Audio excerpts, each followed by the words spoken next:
हम बात करेंगे यहाँ पे डायग्नोस्टिक इवैल्यूएशन की, कैसे कैसे हम इसे डायग्नोज कर सकते हैं।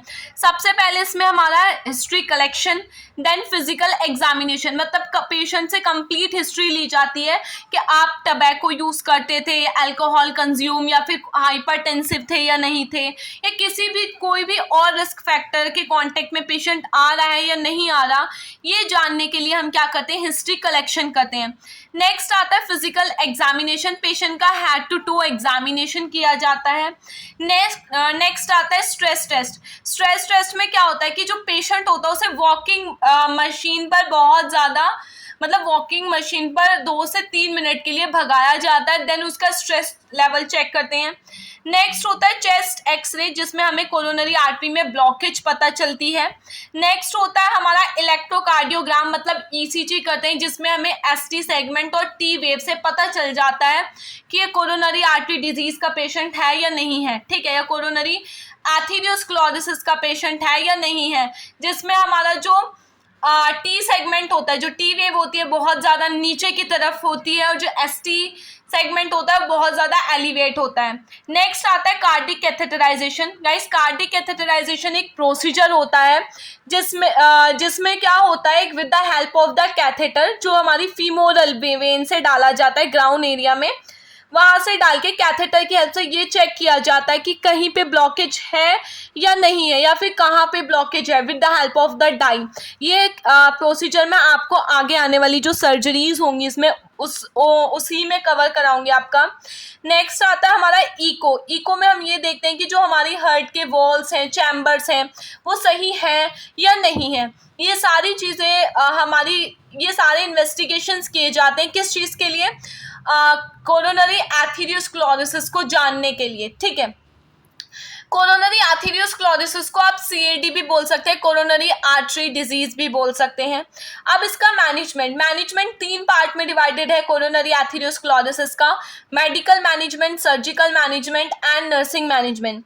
Medical management, with the help of the medicine हमें कोरोनरी एथेरोस्क्लेरोसिस को ट्रीट करना होता है, जिसमें सबसे पहली जो मेडिसिन आती है वो वेसोडाइलेटर्स होती है। वेसोडाइलेटर्स क्यों होती है? क्योंकि जो वेसल्स हैं, हमारी ब्लड वेसल्स, उन्हें डायलेट करेगी और ब्लड का फ्लो इंक्रीज करेगी। नेक्स्ट आती है हमारी बीटा ब्लॉकर। बीटा ब्लॉकर क्या करती है, हमारे अगर पेशेंट हाइपरटेंसिव है तो उसके बीपी को मेंटेन करती है, हार्ट पे से लोड कम करती है, और क्या करेगी, हमारे ब्लड फ्लो को इम्प्रूव करेगी। नेक्स्ट कैल्शियम चैनल ब्लॉकर आती है हमारी, जिसमें हमारी निफेडिपिन, वीरापामिल आएंगे। ये सारे काम, इसका भी काम सेम ही होता है, हमारे हार्ट के वर्कलोड को कम करना और हमारे ब्लड फ्लो को इम्प्रूव करना। नेक्स्ट एंटीकोएगुलेंट्स ड्रग्स आती हैं, जैसे कि हेपारिन। ये क्यों दी जाती हैं? ये इसलिए दी जाती है कि कहीं थ्रोम्बस के साथ साथ ब्लड के क्लॉट्स तो नहीं जमने लगे पेशेंट को। अगर ब्लड के क्लॉट्स जमने लगे तो उस ब्लड के क्लॉट को थिन करने के लिए, ब्लड को पतला करने के लिए, क्लॉट को डिसॉल्व करने के लिए एंटीकोएगुलेंट दिया जाता है।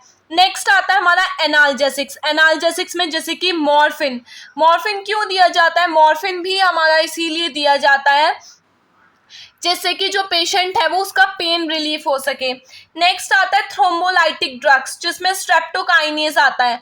थ्रोम्बोलाइटिक ड्रग जो थ्रोम्बस फॉर्मेशन हुआ है उसे तोड़ने के लिए, उसे खत्म करने के लिए और ब्लड को इम्प्रूव करने के लिए, ब्लड के फ्लो को इम्प्रूव करने के लिए थ्रोम्बोलाइटिक्स दिए जाते हैं। नेक्स्ट हमारा जो मैनेजमेंट है इसमें हमारा वो है सर्जिकल मैनेजमेंट, ठीक है। अब सर्जिकल मैनेजमेंट हम कैसे करते हैं? सर्जिकल मैनेजमेंट में 4 सर्जरीज की जाती हैं।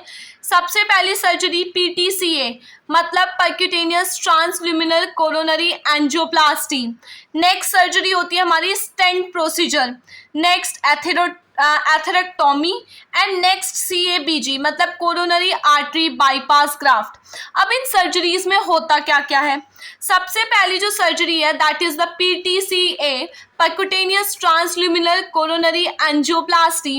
इस सर्जरी में क्या किया जाता है? इस सर्जरी में हमारा with the help of the catheter हम क्या करते हैं, ब्लड फ्लो को इम्प्रूव करते हैं। कैसे इम्प्रूव करते हैं?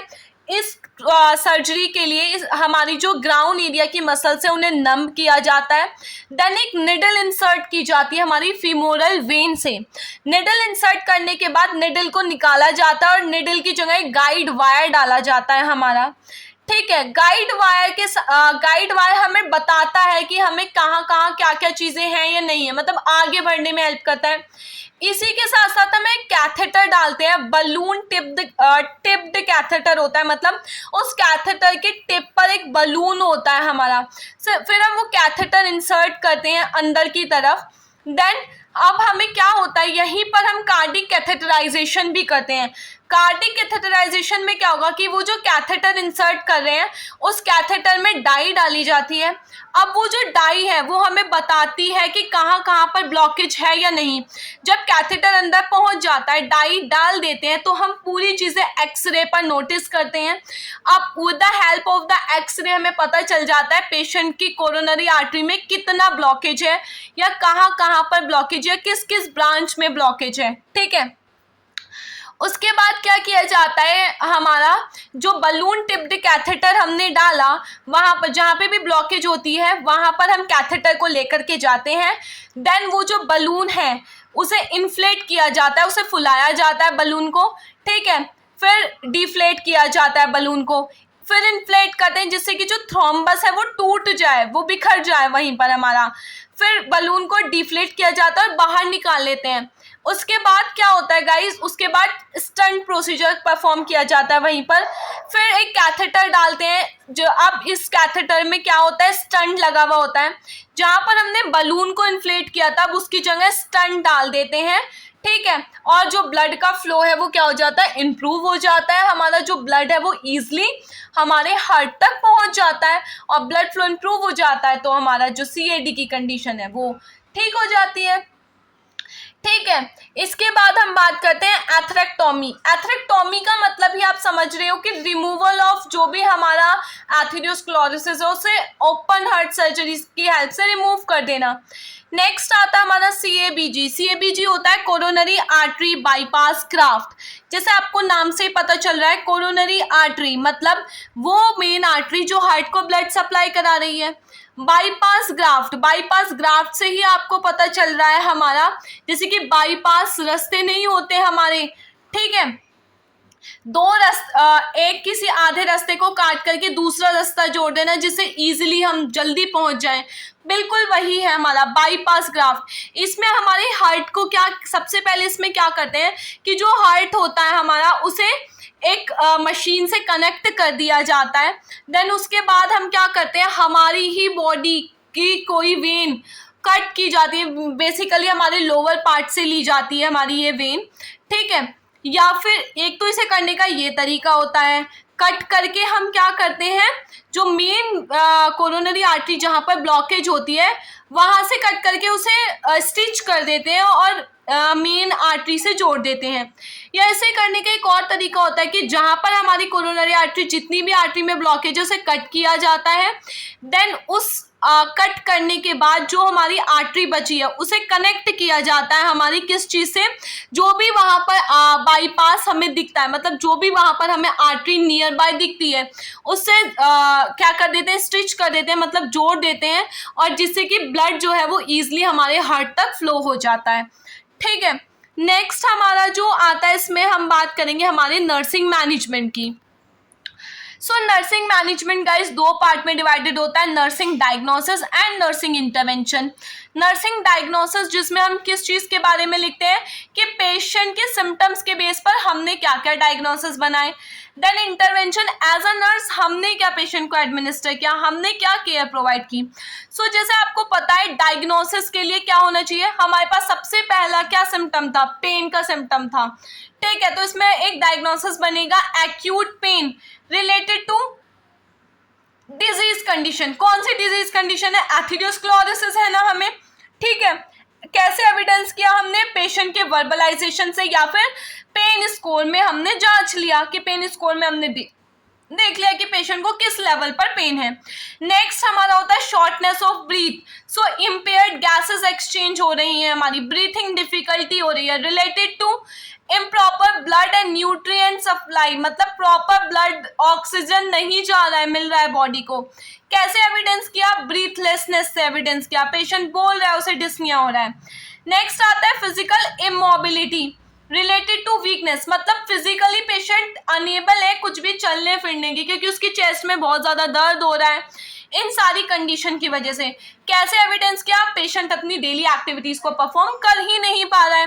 नेक्स्ट आता है उसका इम्बैलेंस न्यूट्रिशनल स्टेटस हो गया, ठीक है, मतलब उसका खाने पीने दर्द हो रहा है, उसे चेस्ट पेन हो रहा है, तो उसका खाने में ध्यान है ही नहीं, उस तरफ वो अपना माइंड लेकर ही नहीं जा रहा, तो उसका जो न्यूट्रिशनल पैटर्न है वो इम्बैलेंस हो गया, ठीक है। जितना भी बॉडी को न्यूट्रिशन की जरूरत थी वो उससे लेस न्यूट्रिशन उसे मिल रहा है।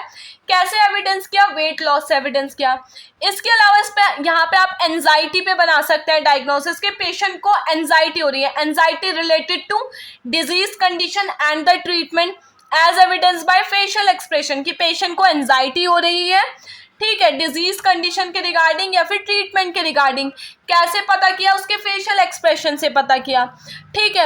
नर्सिंग डायग्नोसिस कैसे बनाते हैं, केयर प्लान कैसे बनाते हैं, उसकी एक सेपरेट वीडियो मैंने आपको दी है, आप जाकर के चेक कीजिए और वहां से सीखिए कि कैसे आप नर्सिंग डायग्नोसिस फॉर्मुलेट कर सकते हैं, कैसे केयर प्लान बना सकते हैं, कैसे एक अच्छे नंबर, अच्छे मार्क्स गेन कर सकते हैं अपने एग्जाम्स में, या एक अच्छा इंप्रेशन जमा सकते हैं जब भी आप एज अ स्टाफ हॉस्पिटल में वर्क करने के लिए जाएंगे।